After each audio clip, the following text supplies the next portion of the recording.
Bueno, son hartos, ¿no? El otro día estaban tantos, ¿no? Estaban cuarta parte ustedes. Es que era Ahora me digo examen. más. Bueno, vamos a empezar con un tema que es muy importante en la parte de cirugía de cabeza y cuello, que es el bocio. ¿Alguien sabe qué es el coto? El bocio. ¿Alguna vez han escuchado ese término? ¿Qué? A ver, anímense. Como una bola que aparece en el cuello. Una bola. ¿Ya? ¿Podría ser un aumento de volumen para hacerlo más la región cervical que pueda pertenecer a la glándula tiroides? Entonces, el bocio es eso básicamente, ¿no? Pero obviamente tiene varias características que puede ser. Y su concepto lo dice, ¿no? Es un agrandamiento anormal de la glándula tiroides que puede ser detectado por el paciente primero, porque el motivo de consulta de estos pacientes, ¿qué va a hacer? Doctor, me ha crecido una bolita, o aquí tengo una bolita en el cuello que ha ido creciendo poco a poco, ¿no? Algunos en nuestro país dirán, pues, cuando el bocio esté súper grande, recién vendrán a la consulta, que es lo más típico. Y en algunos casos, pues, por alguna ecografía que salgan a sacar en la región cervical, por otras razones, podría también determinarse el bocio. Entonces puede ser un hallazgo imagenológico, puede ser el motivo de consulta del paciente, o también podría ser el resultado del examen físico que nosotros podamos realizar a un paciente. Si ustedes ven a un paciente, digamos, que dice que voy a mi control de salud, entre comillas, un paciente normal, pues tendrían que revisarle todo el bocio, si tiene aumento de la glándula tiroides, de las mamas, etcétera, etcétera. Sí, ¿no? Ahí debería ser nuestra responsabilidad diagnosticar esto, ¿no? Pero eso en nuestro país es una utopía, ¿no? Nadie va a control de salud. ¿Ustedes van a control de salud? No, yo tampoco voy. La verdad, no se puede. Entonces es difícil. Los médicos a veces somos más descuidados por si acaso. Así es que ojo con esa parte. Tienen que nomás acudir a sus controles periódicos, entre comillas. Entonces, así se puede diagnosticar el bocio mediante estas tres formas, ¿no? Y ya hablando un poquitito de sus características, este bocio puede ser difuso o puede ser nodular. Las hormonas tiroideas en este tipo de pacientes pueden estar normales, incrementadas o disminuidas, ¿no? Y la clínica que presenten estos pacientes va a depender del tamaño del bocio, ¿no? Y también de si sus hormonas tiroideas están incrementadas o disminuidas. También va a depender del tamaño y de la localización. No es lo mismo un bocio en la región cervical solamente que un bocio intratorácico o denominado actualmente retroesternal. Va a tener diferentes características. Por ejemplo, si fuera un bocio retroesternal, ¿qué va a tener como principal característica? Y mis estudiantes saben eso. Pemberton o Marañón, ¿no ves? ¿Qué significa eso? Que van a tener dificultades respiratorias en parte de su clínica. Tal vez no vengan por el aumento de la masa, digan, no puedo respirar, y ese podría ser un motivo de consulta también, ¿no? Entonces va a depender mucho del tipo de bocio y del tamaño y del crecimiento que presente este, ¿no? Ahora, hablando un poquito de anatomía, que es un poco aburrido y tedioso, pero hay que mencionarlo siempre, puede medir de 4 a 4.8 centímetros por 1 a 1.8 y de 0.8 a 1.6 de profundidad. La glándula tiroides generalmente. Todo incremento de estos tamaños, de estos diámetros, ¿podría significar un bocio? Claro que sí, porque la definición de bocio dice el aumento anormal de la glándula tiroides. Entonces, si es una tiroides aumentada de tamaño, ¿podría ser un bocio? Sí. Su volumen generalmente es de 7 a 10 ml, tiene un peso de 10 a 20 gramos, y cualquier incremento en los diámetros, en el tamaño, en el volumen o en el peso, ¿podría significar un bocio? Sí. Va a aumentar con la edad y el peso, sí, y puede disminuir con la ingesta de yodo, ¿no? Entonces ahí ven una imagencita típica de lo que es la glándula tiroides, la localización, las glándulas paratiroides que siempre están anexas a esta, que están en la región posterior y que siempre son motivo de precaución en las cirugías que se pueden realizar en la tiroides. Y otra estructura que no se ve en esta imagen, pero que también es importante, es el nervio laríngeo recurrente, que va a determinar muchas veces la disfonía de un paciente y que nosotros debemos cuidarlo como oro, que es una de las cosas más importantes en este tipo de cirugías. Hay algunos cirujanos muy osados que se atreven a operar esto tal vez sin la preparación adecuada de los pacientes, y a veces se llevan el nervio recurrente, ¿no? Cosa que no debería pasar. Incluso en patologías neoplásicas, o sea, en neoplasias establecidas, en cánceres de tiroides establecidos, nosotros siempre cuidamos esta estructura que puede determinar la vida de una persona. No es lo mismo una persona con disfonía que una persona que habla normal, ¿no ve? Incluso en algún momento se puede llegar a hacer anastomosis terminal del nervio cuando se ha seccionado por alguna razón o cuando el tumor lo ha invadido en otro tipo de patologías, ¿no? Entonces, importantes sus relaciones. Generalmente los bocios van a crecer hacia la parte anterior y generalmente van a ser motivo de consulta de los pacientes, como les decía. Cuando hay un agrandamiento asimétrico, puede desplazar o comprimir ciertas estructuras. ¿Qué estructuras importantes están cerca de la glándula tiroides? Por anatomía básica, por el anterior dibujito. ¿Qué estructuras están cerca? La tráquea, otra estructura, las paratiroides, ya, otra. ¿Qué está detrás de la tráquea? El esófago también podría ser. Generalmente tiene compresión de la tráquea, ¿no? Pero va a depender mucho del tamaño.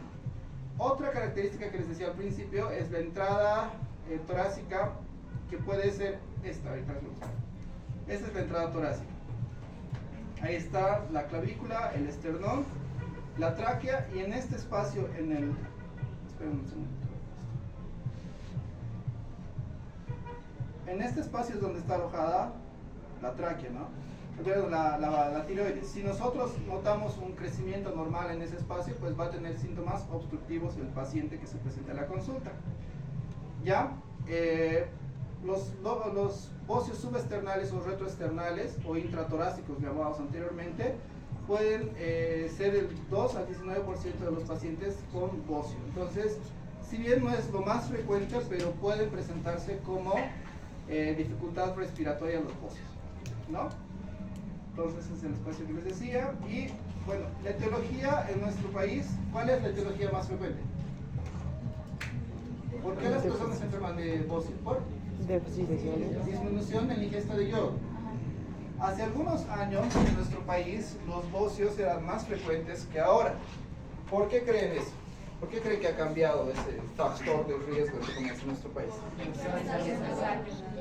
Porque antes no se consumía sal yodada, ¿no ve? Antes las personas consumían sal de lo que ahora es para los animalitos, así como adobes, ¿no ve? De eso consumían. Entonces hay personas del pueblo todavía que no tienen acceso, entre comillas, a la sal yodada, o también en algunos casos puede fallar lo que es la producción de sal yodada. ¿Por qué?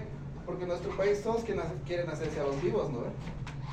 Entonces, tengo entendido que hay algunos lugares donde, a pesar de que la sal dice que es yodada, no es yodada del todo. Por eso es que también siguen habiendo este tipo de problemas, que pueden ser menores a comparación de años anteriores o de generaciones anteriores, ¿no? Como ustedes decían, la deficiencia de yodo es el factor etiológico más importante del bocio, ¿no? Tiene un riesgo, todo bocio diagnosticado tiene un riesgo de neoplasia de un 3 a un 5%. Por eso es que si nosotros vemos un incremento de la glándula tiroides, debemos hacer el estudio como si fuera una neoplasia, entre comillas. ¿Por qué? Porque nosotros tenemos que detectar que ese bocio no tenga características malignas, ¿no?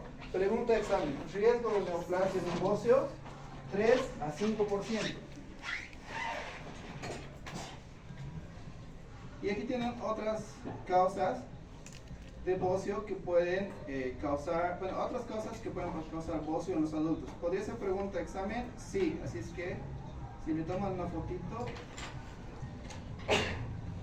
ahí están las etiologías autoinmunes, las tiroiditis, el bocio tóxico o la enfermedad de Graves y otros más que vamos a desarrollarlos en la clase también. ¿Ya? Bueno, si hablamos de la fisiopatología, pues ya habíamos dicho que el factor etiológico es la deficiencia de yodo, lo más importante. Esta deficiencia de yodo puede causar alteraciones en las hormonas tiroideas, sí, porque hay una alteración ya en la fisiología de esta, ¿no? Y puede provocar un incremento de lo que es la TSH, ¿no? Ese aumento de la TSH va a causar aumento del tamaño de la glándula tiroides. Y ese aumento de la glándula tiroides se conoce como bocio. Este puede ser esporádico, que generalmente va a tener concentraciones normales de TSH, si es esporádico. Pregunta examen. ¿Cuál es el bocio que tiene concentraciones normales de TSH? El bocio esporádico, ¿no? También tenemos que ver en la fisiopatología los antecedentes familiares. Si es que ha habido personas del entorno que tienen patología tiroidea de tipo bocio, podría ser un factor importante para que el paciente pueda estar cursando. También, entonces, siempre deben, en la anamnesis del paciente, deben tener en cuenta el factor familiar. ¿Factores genéticos pueden estar asociados? Sí, no están del todo descritos, pero sí hay una relación con el factor genético. ¿Ya? El volumen de la tiroides es mayor en pacientes mayores, sí, pero si nosotros vemos que está aumentada la glándula tiroides, debemos sí o sí hacer estudios como la ecografía para determinar el tamaño exacto y ver si tiene riesgo o no de neoplasia. ¿Ya? A más tiempo del bocio, mayor será el tamaño del bocio, sí, obviamente, ¿no? Si la persona está con bocio durante muchos años, ¿va a incrementar su glándula tiroides de tamaño? Obviamente sí. Y a mayor tamaño del bocio, menor la concentración sérica de TSH. ¿Esto saben por qué? ¿Cómo funciona el eje? Retroalimentación negativa. Exactamente. Entonces ese es el motivo por el que mientras más grande es el bocio, menos TSH va a existir. Cuando hablamos de la presentación clínica de estos pacientes, van a depender de dos factores muy importantes. Uno, la disfunción tiroidea. ¿Por qué? Porque pueden ser hipo, eu o hipertiroideos. Y otro va a depender del crecimiento, o sea, del tamaño del bocio y de las alteraciones que pueda provocar con las estructuras adyacentes. Cuando hablamos de la disfunción tiroidea, hablamos de que este bocio puede ser hipo o hipertiroideo. Generalmente, la mayoría de los bocios asintomáticos son eutiroideos, ¿no? Y los bocios grandes, como les decía, pueden provocar síntomas de obstrucción. Entonces, si hay una persona con un bocio muy grande, generalmente debemos pensar en que puede estar provocando obstrucción de la tráquea. Sí, es una posibilidad, ¿no? Y solamente hay dolor cuando hay una hemorragia en un nódulo. Pregunta de examen. ¿Cuándo los pacientes con bocio tienen dolor? Cuando hay una hemorragia en algún nódulo que puede ocasionar un dolor que generalmente no es permanente, sino es un dolor que aparece, pasa la fisiopatología o pasa el momento de la hemorragia, se reabsorbe el coágulo si es que hay un coágulo y ya no hay dolor nuevamente. ¿Les puede doler alguna vez? Sí. ¿Cuándo? Cuando hay hemorragias. Generalmente los bocios asintomáticos se pueden detectar, como les decía, en la exploración física de un paciente, entre comillas, que está viniendo por una consulta en condiciones normales, o que se pueden diagnosticar en estudios de imagen por otras razones y que se llaman incidentalomas en este caso, ¿no? Ahora, cuando hablamos de la disfunción tiroidea, podemos hablar de enfermedades como la tiroiditis de Hashimoto, que puede producir una deficiencia grave de yodo y que generalmente provoca síntomas hipotiroideos. Y los síntomas hipotiroideos son como, a ver, ¿han visto Pokémon? No, ya no son de la época de Pokémon. ¿No? ¿Sí? Había un Pokémon gordito y que tenía sueño todo el tiempo. Snorlax, ¿no ves? Sí. Así como esos son los pacientes hipotiroideos. Generalmente han aumentado de peso, ¿no? Generalmente tienen sueño todo el tiempo, tienen intolerancia al frío, ¿no? Y son pacientes que generalmente están hipoactivos para mí. Para mí un paciente con hipotiroidismo está hipoactivo generalmente, ¿no? Y otros síntomas que pueden tener estos pacientes son fatiga, estreñimiento o, como dice, intolerancia al frío. Entonces, eso es una característica muy importante. Pregunta de examen. Los pacientes con tiroiditis de Hashimoto generalmente presentan síntomas hipotiroideos, ¿ya? Otro tipo de disfunción tiroidea puede ser el bocio multinodular, que generalmente se asocia a la enfermedad de Graves, y esta, al contrario de la anterior, pues va a producir datos de hipertiroidismo. Los pacientes de hipertiroideos son lo contrario de los pacientes hipotiroideos. Generalmente son pacientes que tienen insomnio crónico, generalmente han disminuido de peso, generalmente no duermen en la noche porque prefieren hacer actividades, ¿no? Como ustedes, ¿no? No duermen. ¿Duermen? ¿Sí? ¿8 horas? No. Yo no dormía cuando era estudiante, no sé por qué. Bueno, entonces estos pacientes van a tener pérdida inexplicable de peso también. Además, su cabello de estos pacientes, ¿cómo va a ser? De los hipertiroideos. Fino y sedoso. De los hipotiroideos va a ser grueso y seco y quebradizo, ¿no? Entonces, esas son las características. Y además, si le hacen si digamos le toman la frecuencia cardíaca a este paciente, generalmente va a estar con tendencia a la taquicardia, ¿no? Generalmente, los hipertiroideos, ¿no? Y cuando hablamos ya de los síntomas obstructivos, los pacientes, como les decía, con bocio retroesternal o bocios con crecimiento muy grande de la glándula tiroides, van a tener compresión progresiva de la tráquea, lo que va a significar una dificultad respiratoria. Otra vez el dolor, si hay dolor, hemorragia. Si el bocio cervical obstructivo es visible durante muchos años, pues generalmente va a provocar datos de dificultad respiratoria. Y el bocio subesternal, el 77 a 90% de estos pacientes van a tener un bocio visible. ¿Qué quiere decir? Que va a haber un bocio en la región cervical, pero que además se puede extender a la región retroesternal. Van a ser raros los casos donde haya solamente bocio retroesternal. Generalmente son bocios cervicales con extensión retroesternal, ¿ya? Y los síntomas obstructivos más frecuentes en estos pacientes pueden ser disnea, como les decía. Si hacen una ecografía, el diámetro de la tráquea va a estar menor a 8 milímetros. Al agacharse, estos pacientes van a sentir dificultad respiratoria. Es por eso que les hacen Pemberton, digamos, ¿no? Y que quieren ahogarse esos pacientes, ¿ya? Si se agachan, igual tienen como que dificultad para respirar. Podría ser, sí son frecuentes, pero no sé cuán frecuentes, entre comillas, ¿no? Pueden tener estridor, pueden tener tos o sensación de asfixia ya en bocios muy avanzados, ¿no? O apnea en algunos pacientes que ya tienen igual la patología crónica. Los síntomas obstructivos menos frecuentes pueden ser la disfagia, ¿ya? La ronquera por la compresión del nervio laríngeo recurrente o la parálisis del nervio frénico o trombosis de la vena yugular, que son menos frecuentes y son poco probables que se encuentren en esos pacientes, pero están descritos en la literatura, ¿ya? Esta tablita puede ser motivo, la anterior que les he mostrado, puede ser motivo de las preguntas de examen. Entonces, ¿cuáles son los síntomas obstructivos más frecuentes? Son estos.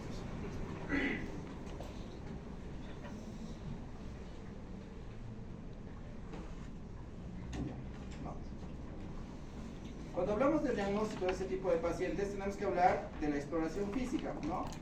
En la exploración física debemos ver primero el tamaño y la presencia de nodulaciones dentro de la glándula de tiroides.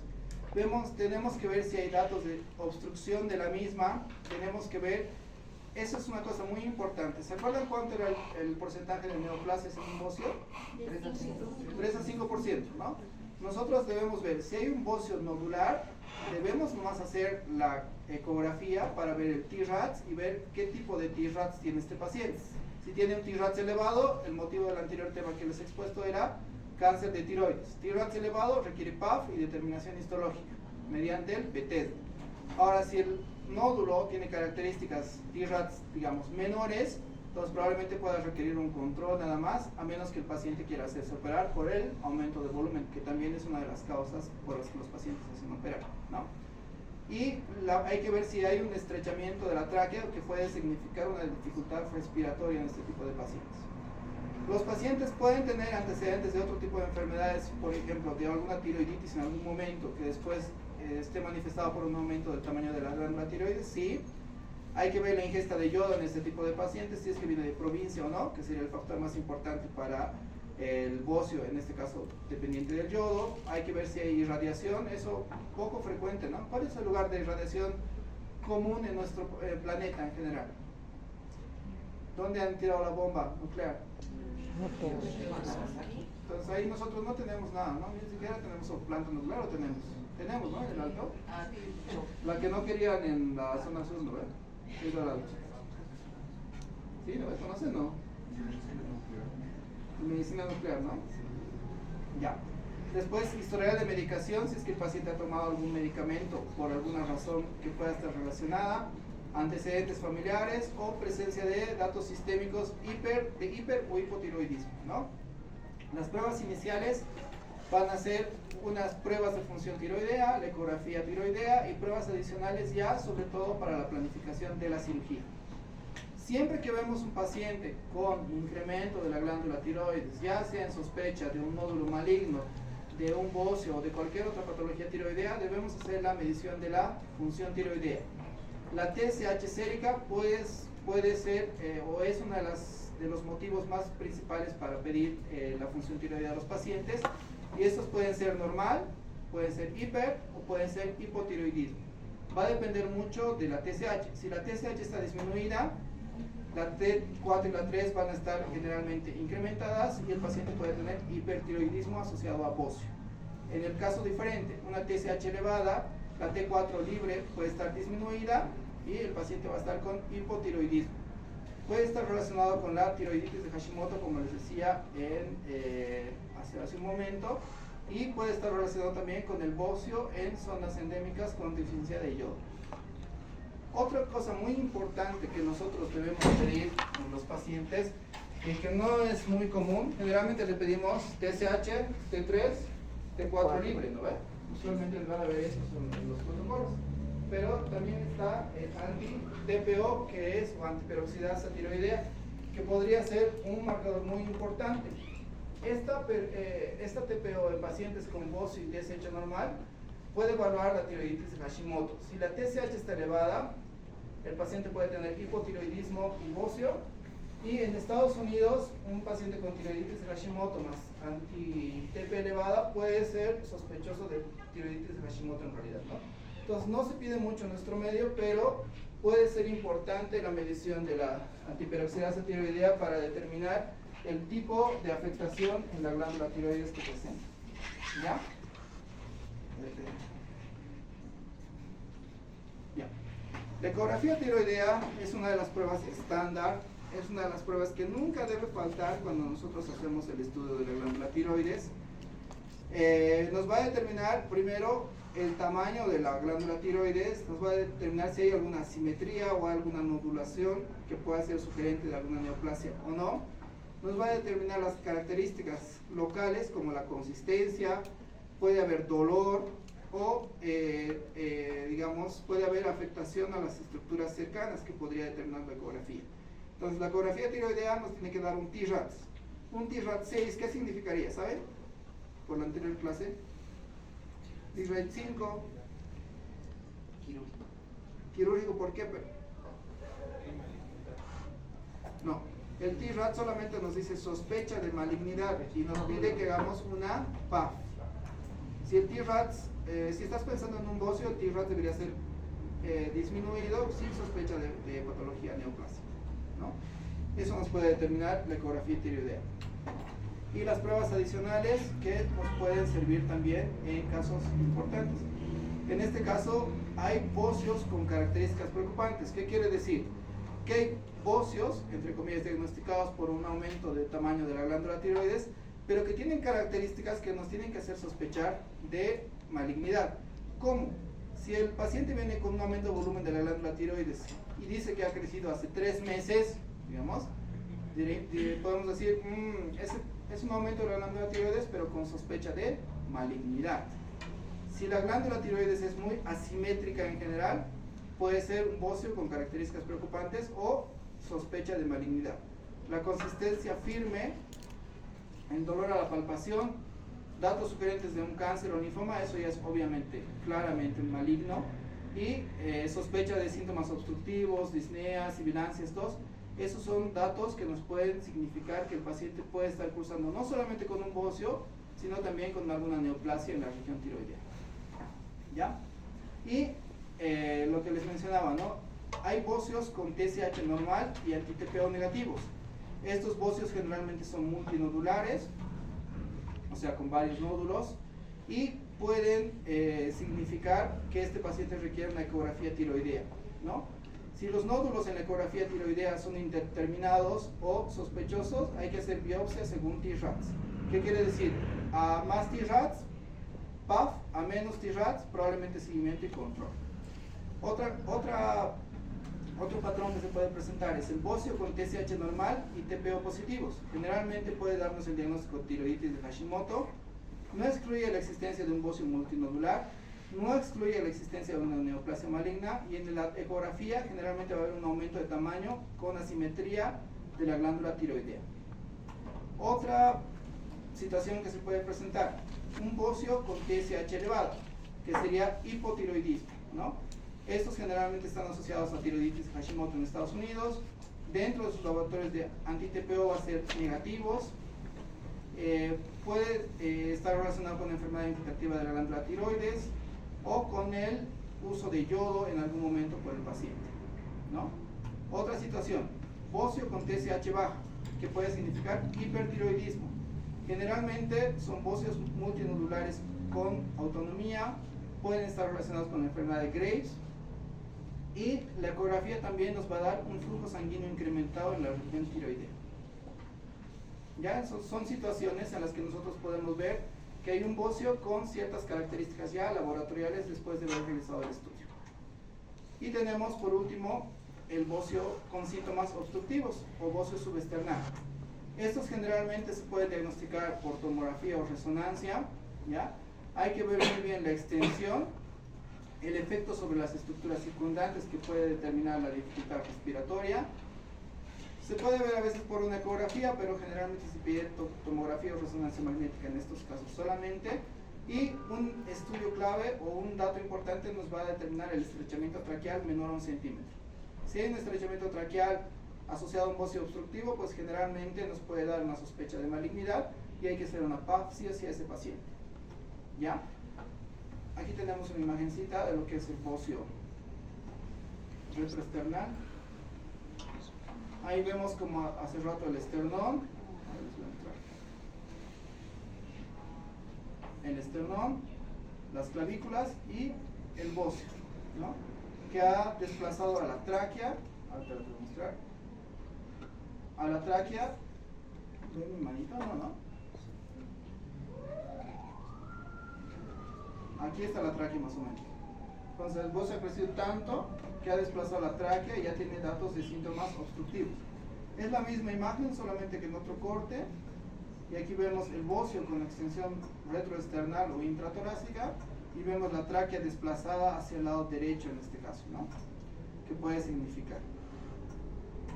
En otros estudios podría verse de esta forma, un bocio aumentado de tamaño, y aquí podemos ver la característica de nodularidad en el estudio de imágenes que podemos tener, ¿no? Dentro de los diagnósticos diferenciales que tenemos, pueden ser, de acuerdo a la edad, pueden ser anomalías vasculares, agrandamientos linfáticos o linfadenopatías, neoplasias que pueden significar metástasis en esa región, cosa que es infrecuente pero puede ser posible.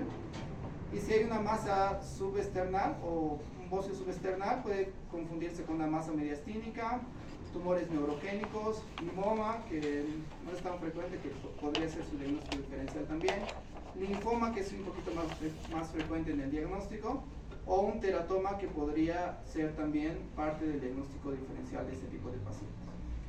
Cuando nosotros hablamos del tratamiento de estos pacientes, pues hay que evaluar en el tratamiento muy bien la función de, hay que evaluar el tratamiento de acuerdo a la función tiroidea. Hay que identificar la causa, hay que ver si este paciente tiene síntomas obstructivos o no, hay que ver si la ecografía tiene características sospechosas de malignidad, y el objetivo del tratamiento va a ser tratar la disfunción tiroidea hiper o hipotiroidea y disminuir el tamaño del bocio, dependiendo, ¿no? Si es un paciente con hipotiroidismo, ya en el tratamiento médico vamos a hablar que estos pacientes generalmente son candidatos al uso de levotiroxina, que podría ser uso de por vida. Van a disminuir el bocio en este tipo de pacientes solamente con la medicación, y en algunas ocasiones va a requerir tratamiento adicional, ¿ya? En el hipertiroidismo hay que confirmar primero la etiología, ¿ya? Y el tratamiento va a depender de acuerdo a la etiología. En los síntomas graves o leves o problemas estéticos, ¿qué quiere decir? Que hay algún paciente que tenga un bocio, tenga todo lo demás normal, entre comillas, pero quiera operarse, puede ese paciente operarse una cirugía tiroidea, pero también hay tratamientos como las cirugías ablativas térmicas guiadas por ecografía, la ablación con yodo, que también es un recurso que se utiliza bastante, pero va a depender mucho del paciente y si quiere operarse o no. Y en los bóceos con síntomas obstructivos, pues va a depender del estrechamiento traqueal, eso dependiendo de la tomografía computarizada, que les decía menor a 1 centímetro o mayor a 1 centímetro, y estos pacientes pueden ser candidatos a cirugía tiroidea, ¿no? Entonces, el tema de bocio es un tema muy complejo. Sin embargo, nosotros debemos recordar, cualquier aumento de la glándula tiroides debe ser sujeta a estudios de imagen y estudios de laboratorio para determinar tanto la extensión, el tamaño, las características, sobre todo con la ecografía, y en los laboratorios determinar si es hiper, hipo o normotiroideo. Y en el tratamiento y en el manejo de estos pacientes, pues va a depender mucho si es un bocio hiper, hipo o normotiroideo, y si es un bocio con extensión a otros lugares, o si tiene características sospechosas que también les he mostrado. ¿Ya? Espero que les haya servido, chicos, y pues nos vemos en el parcial conmigo. Ahí voy a hacer su parcial. ¿Quiénes van a votar conmigo ahora? ¿Ustedes?